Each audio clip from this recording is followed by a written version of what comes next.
Enseñanza 12. La incredulidad de la iglesia en el tiempo del fin. ¿Por qué el Señor preguntó si cuando viniera por su iglesia en el arrebatamiento hallaría fe en la tierra? Parte 3. Teaching 12. The unbelief of the church in the end time. Why did the Lord ask whether when he came for his church in the rapture, he would find faith on the earth? Part 3. Leamos Lucas 18:8. Pero cuando venga el Hijo del Hombre, ¿hallará fe en la tierra? Let us read Luke 18:8. Nevertheless, when the Son of Man comes, will he really find faith on the earth? En las enseñanzas anteriores hemos estudiado el contexto, específicamente Lucas 17 del 20 al 37, para responder la pregunta de Jesús en Lucas 18:8. Hoy seguiremos este estudio. In the previous teachings, we have studied the context, specifically Luke 17:20-37, in order to answer Jesus' question in Luke 18:8. Today, we will continue this study. Ya estudiamos las expresiones los días del Hijo del Hombre y los días de Noé, y analizamos los versículos 20 al 36. Recordemos que en los versículos 34 al 36, el Señor Jesús usa el término griego paralen sesetai de paralambano, traducido como tomar en la Reina Valera 1960, cuyo significado es acoger cerca. El Señor Jesús usa este mismo verbo en Juan 14 del 2 al 3, el cual se refiere a la venida de Jesús para llevar a su iglesia santa a la Nueva Jerusalén. En la enseñanza anterior di argumentos para demostrar que estos versículos se refieren al arrebatamiento de la iglesia. We have already studied the expressions, the days of the Son of Man and the days of Noah, and we have analyzed verses 20-36. Let us remember that in verses 34-36, the Lord Jesus uses the Greek term paralemthesetai, from paralambano, translated as taken in the New King James Version, which means to receive near. The Lord Jesus uses this same verb in John 14:2-3, which refers to the coming of Jesus to take his holy church to the New Jerusalem. In the previous teaching, I presented arguments to demonstrate that these verses refer to the rapture of the church. Hoy estudiaremos el versículo 37 de Lucas 17. Leamos este y el versículo 36. Dos estarán en el campo, el uno será tomado y el otro dejado. Y respondiendo, le dijeron, ¿dónde, Señor? Él les dijo, donde estuviere el cuerpo, allí se juntarán también las águilas.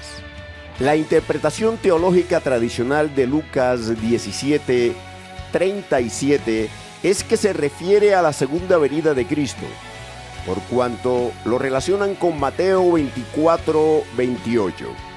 Pero no es así, sino que se sigue refiriendo al arrebatamiento. Vamos a analizar esto. En primer lugar, el pasaje de Lucas 17, del 20 al 37, se refiere al arrebatamiento porque la descripción de la gente comiendo, bebiendo, casándose y dándose en casamiento no corresponde al tiempo antes de la segunda venida de Cristo, pues en este tiempo ya Dios habrá ejecutado los juicios de los 7 sellos, las 7 trompetas y, en especial, las copas de ira. Por tanto, los habitantes de la tierra no van a estar haciendo vida social, sino padeciendo en extremo. Today we will study verse 37 of Luke 17, Let us read this verse together with verse 36. 2 men will be in the field, the one will be taken and the other left. And they answered and said to him, Well, Lord. So he said to them, Wherever the body is, there the eagles will be gathered together. The traditional theological interpretation of Luke 17:37 is that it refers to the second coming of Christ because it is linked to Matthew 24:28. However, this is not so. The passage continues to refer to the rapture. Let us analyze this. Firstly, the passage in Luke 17:20-37 refers to the rapture because the description of people eating, drinking, marrying and being given in marriage does not correspond to the period immediately preceding the second coming of Christ. By that time, God will already have executed the judgments of the 7 seals, the 7 trumpets, and in particular the bowls of wrath. Therefore, the inhabitants of the earth will not be going about their normal social lives, but will be suffering to the utmost.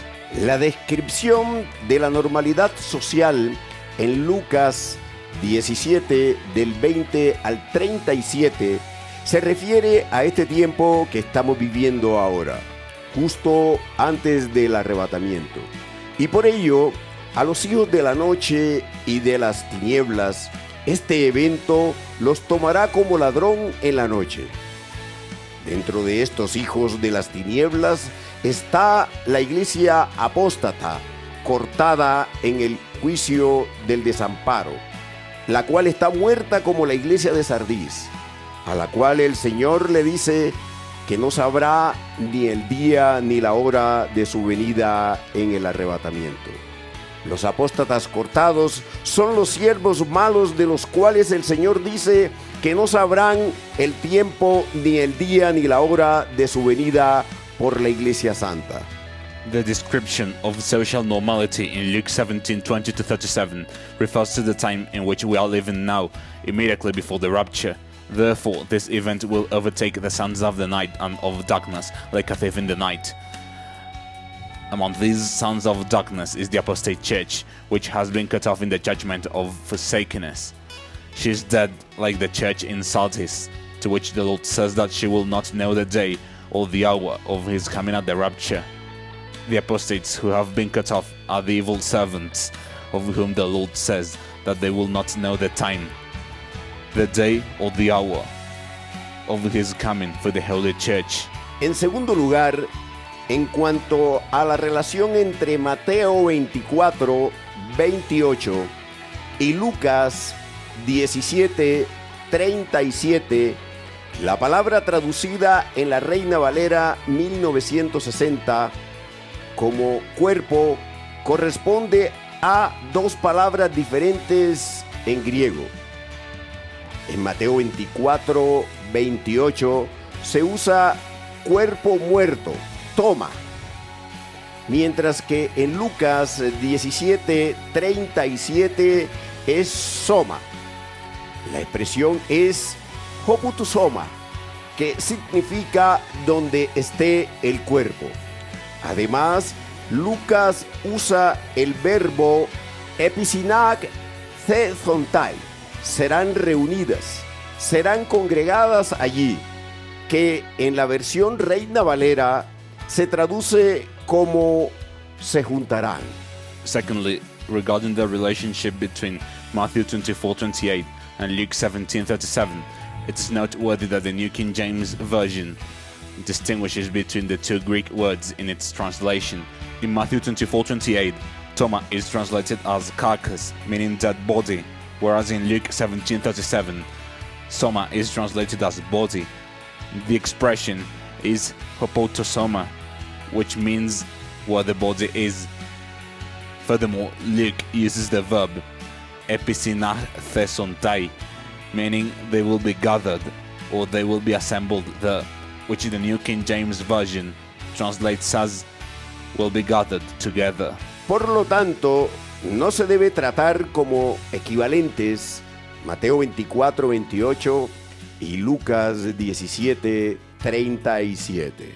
En este último, cuando los discípulos dicen ¿dónde, Señor?, le están preguntando ¿dónde se congregará el cuerpo santo, el soma, la Iglesia Santa para ser tomada o arrebatada?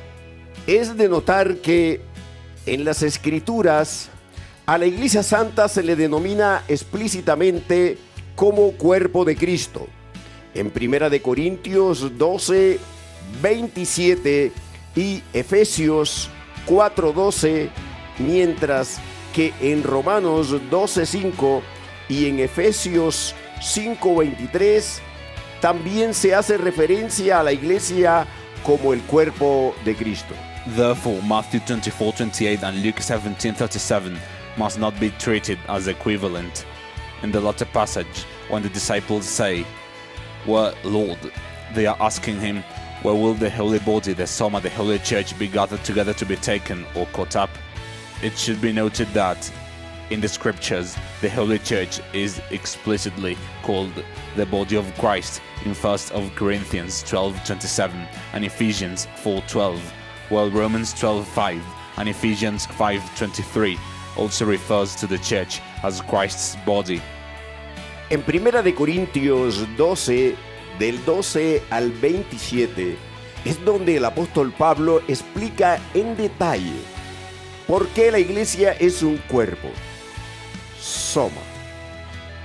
En el versículo 31, el apóstol concluye el capítulo diciendo: "Mas yo os muestro un camino aún más excelente". ¿Cuál es este camino más excelente? El apóstol Pablo da la respuesta en el capítulo 13 y es el camino del amor que remite a amar a Dios, lo cual es amar su palabra. Y esto nos lleva a la eternidad, a su presencia. Por ello, 1 Corintios 13, del 8 al 13, dice: "El amor nunca deja de ser, pero las profecías se acabarán, y cesarán las lenguas, y la ciencia acabará, porque en parte conocemos y en parte profetizamos, mas cuando venga lo perfecto, entonces lo que es en parte se acabará. Cuando yo era niño, hablaba como niño, pensaba como niño, juzgaba como niño, mas cuando ya fui hombre, dejé lo que era de niño. Ahora vemos por espejo, oscuramente, mas entonces veremos cara a cara. Ahora conozco en parte, pero entonces conoceré como fui conocido. Y ahora permanecen la fe, la esperanza y el amor. Estos tres, pero el mayor de ellos es el amor." In 1 Corinthians 12:12-27, Paul explains in detail why the church is a body. In verse 31, the apostle concludes the chapter by saying, "And yet I show you a more excellent way." What is this excellent way? Paul gives the answer in chapter 13. It is the way of love, which points to loving God. And loving God means loving His word, and this leads us to eternity, into His presence. Therefore, in 1 Corinthians 13:8-13 says, "This is Holman Christian Standard Bible. Love never ends, but as for prophecies, they will come to an end. As for languages, they will cease. As for knowledge, it will come to an end. For we know in part, and we prophesy in part. But when the perfect comes, the partial will come to an end. When I was a child, I spoke like a child. I thought like a child. I reasoned like a child. When I became a man, I put aside childish things. For now we see indistinctly as in a mirror, but then face to face. Now I know in part, but then I will know fully, as I am fully known." Now these three remain: faith, hope, and love, but the greatest of these is love. El amor nunca deja de ser, porque el amor de Dios es eterno, y es en el reino eterno que las profecías se acabarán, las lenguas cesarán y la ciencia se acabará, referido a los dones que el Señor le ha dado a la Iglesia Santa para que cumpla su ministerio. Cuando el apóstol Pablo dice en 1 de Corintios 13:10, mas cuando venga lo perfecto, se refiere al reino eterno. Esto se confirma en el versículo 12, cuando el apóstol dice, ahora vemos por espejo, oscuramente, mas entonces veremos cara a cara. Ahora conozco en parte, pero entonces conoceré como fui conocido. Para la Iglesia Santa, esta descripción corresponde a cuando ya tengamos el cuerpo glorificado, el cuerpo perfecto, sin pecado y sin muerte. Entonces veremos cara a cara al Señor y sabremos cómo nos conoció desde antes de la fundación del mundo. Love never ends, because God's love is eternal, and it is in the eternal kingdom that prophecies will come to an end, and knowledge will come to an end. This refers to the gifts that the Lord has given to the Holy Church, so that she may fulfill her ministry. When Paul says in 1 Corinthians 13:10, but when the perfect comes, he's referring to the eternal kingdom. This is confirmed in verse 12, when the apostle says, for now we see indistinctly, as in a mirror, but then face to face. Now I know in part, but then I will know fully, as I am fully known. For the Holy Church, this description corresponds to the time when we will already have the glorified body, the perfect body, without sin and without death. Then we will see the Lord face to face, and will know how He knew us before the foundation of the world. Ahora bien, ¿por qué le estoy explicando esto?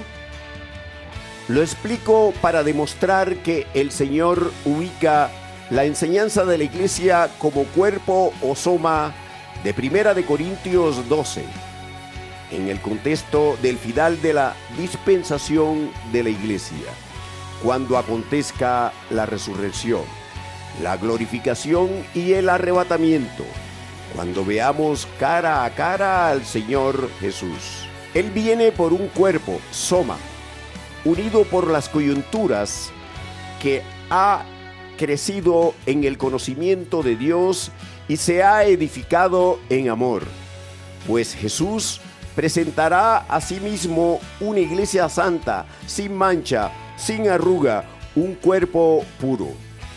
Now, why am I explaining this? I am explaining it in order to demonstrate that the Lord places the teaching about the church as the body, or soma, in 1 Corinthians 12, within the context of the end of the dispensation of the church, when the resurrection, glorification, and rapture take place, and when we see the Lord Jesus face to face. He is coming for a body joined together by its joints, which has grown in the knowledge of God and has built itself up in love. For Jesus will present to himself a holy church without spot or wrinkle, a pure body. Retomemos los versículos 36 y 37 de Lucas 17. Dos estarán en el campo, el uno será tomado y el otro dejado. Y respondiendo le dijeron, ¿dónde, Señor? Él les dijo, donde estuviere el cuerpo, allí se juntarán también las águilas. Entiendo que aquí cuerpo o soma se refiere a la Iglesia Santa.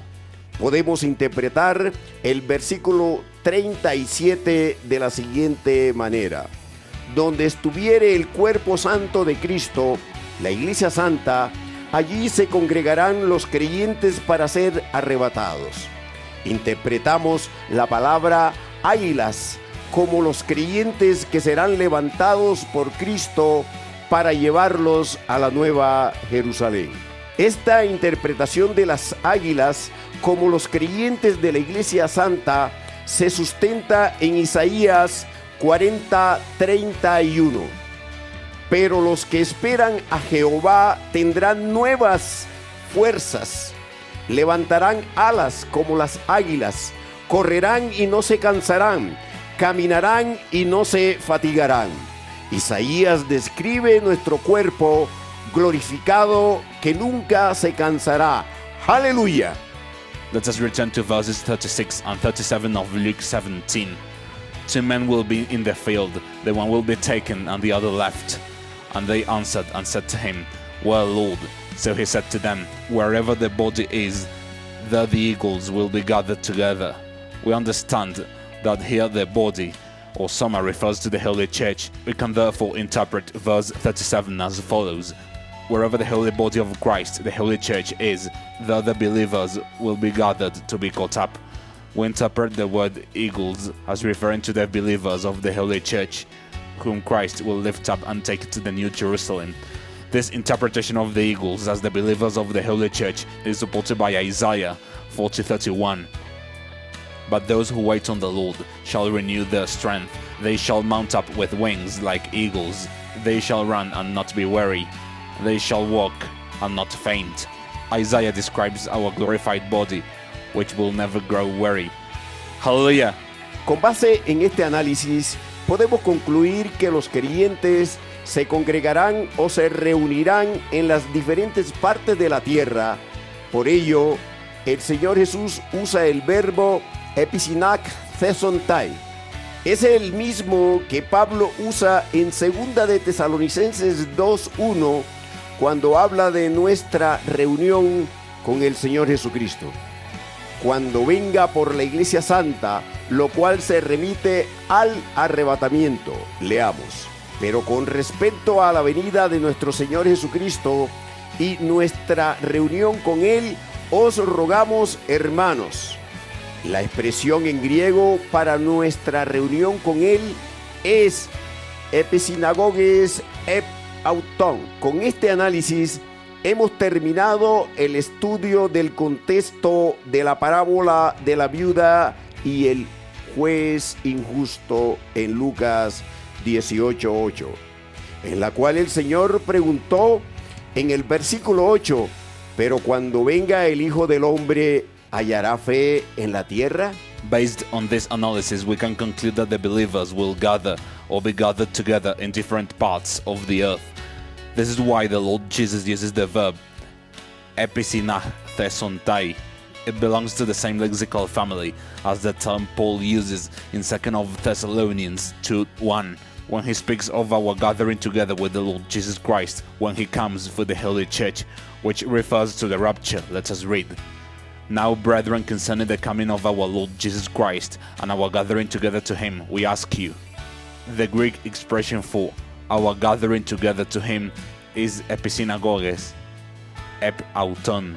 With this analysis, we have completed the study of the context of the parable of the widow and the unjust judge in Luke 18, in which the Lord asked in verse 8, Nevertheless, when the Son of Man comes, will he really find faith on the earth? Recordemos que en la primera parte de esta serie de enseñanzas les dije que Jesús dio el mensaje de Lucas 17 del 20 al 37 en el mismo momento en que enunció la parábola de la viuda y el juez injusto. Pues el versículo 1 de Lucas 18 inicia con la palabra también. Leamos. También les refirió Jesús una parábola sobre la necesidad de orar siempre y no desmayar, diciendo, había en una ciudad un juez que ni temía a Dios ni respetaba a hombre. Let us remember that in the first part of this series of teachings, I told you that Jesus delivered the message of Luke 17:20-37 at the same time as he gave the parable of the widow and the unjust judge. For verse 1 of Luke 18 begins with the word then. Let us read. Then he spoke a parable to them that men always ought to pray and not lose heart, saying, There was in a certain city a judge who did not fear God nor regard man. Por lo tanto, la pregunta del Señor en Lucas 18:8 se refiere a su venida por la iglesia para el arrebatamiento. No obstante, en la parábola Jesús se refiere a eventos que debían ocurrir inmediatamente antes de levantar a su iglesia santa. Un primer evento es el clamor de la iglesia, representada en la viuda que le pedía al juez que le hiciera justicia. Se señala aquí la oración permanente que en el tiempo del fin debía hacerle la iglesia a Dios, que es el juez de toda carne, para que ejecute el juicio contra el adversario. Therefore, the Lord's question in Luke 18:8 refers to his coming for the church at the rapture. Nevertheless, in the parable, Jesus refers to events that had to take place immediately before he caught up his holy church. The first event is the cry of the church, represented by the widow who asked the judge to grant her justice against her adversary. This points to the continual prayer that in the end time, the church had to offer to God, who is the judge of all flesh, asking him to execute judgment against the adversary. La confirmación de la comparación de la viuda con la iglesia se establece cuando el Señor dice en Lucas 18:7: ¿Y acaso Dios no hará justicia a sus escogidos que claman a Él día y noche? Es importante preguntarnos lo siguiente: ¿quién es el adversario? ¿A qué justicia se refiere el Señor? ¿Cuál es el motivo por el cual el Señor manda a orar? ¿Y a qué se refiere la fe del versículo 8 de Lucas 18? Avanzaré en las respuestas a estas preguntas en la siguiente enseñanza. The comparison between the widow and the church is confirmed when the Lord says in Luke 18:7, "And shall God not avenge his own elect, who cry out day and night to him?" It is important for us to ask the following questions. Who is the adversary? To what justice is the Lord referring? What is the reason for which the Lord commands us to pray? And to what does the faith mentioned in Luke 18:8 refer? I will continue answering these questions in the next teaching.